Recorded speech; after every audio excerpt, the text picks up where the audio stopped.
இன்றைய இதமான காலை தென்றலில் அனைத்து அன்பு உள்ளங்களுக்கும் என் இனிய காலை வணக்கம்.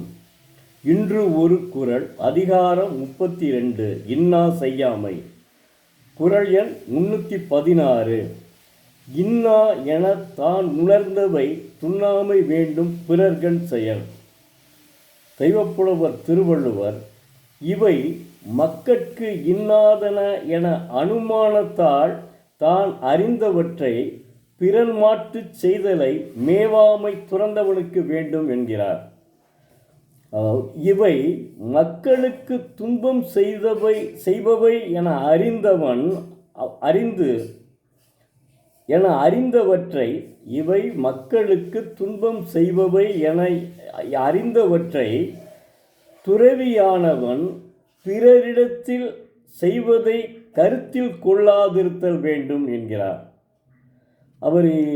அதாவது துறவியானவன் இதையெல்லாம் மக்களுக்கு துன்பம் செய்யும் நினச்சிட்டு அதை பிறருக்கு செய்யாமல் கருத்தில் கொள்ள வேண்டும் என்கிறார்.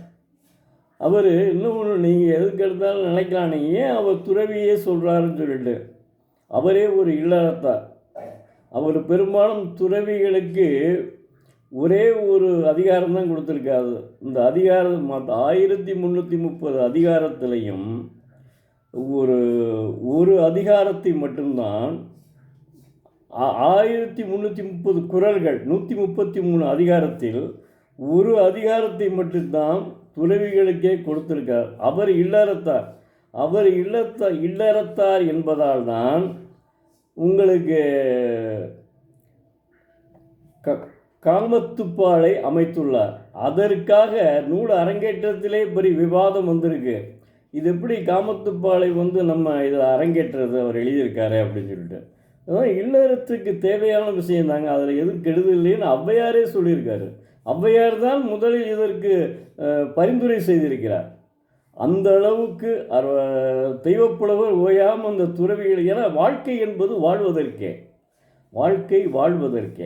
வாழ்க்கை வாழ்வதற்கே என்றால் துறவியாக போய் வாழ்வதற்காக தகப்பன் தாயார் என்ன நினைப்பார்கள், நமக்கு ஒரு பேரன் வேண்டும் பேத்தி வேண்டும் என நினைப்பார்கள். நான் இது என்னுடைய கருத்துங்க. தயவுசெய்து நீங்கள் திருவள்ளுவர் சொன்னார்னு நினச்சிடாதீங்க. இது என்னுடைய கருத்து. அதனால தான் இருக்குமோன்னு நான் நினைக்கிறேன். அதனால் துறவி, அதாவது நமக்கு இன்னா செய்தார் யாரை இன்னா செய்யாமை இருக்க வேண்டும், அதாவது துன்பம் செய்யாமல் இருக்க வேண்டும். இவைகளெல்லாம் துன்பம் தருபவை என்று உணர்ந்தால் துறந்தவர்கள் அதை பிறருக்கு செய்வதை கருத்தில் கொள்ள வேண்டும், பிறருக்கு செய்யாமல் இருத்தல் வேண்டும் என்கிறார் தெய்வப்புலவர் திருவள்ளுவர்.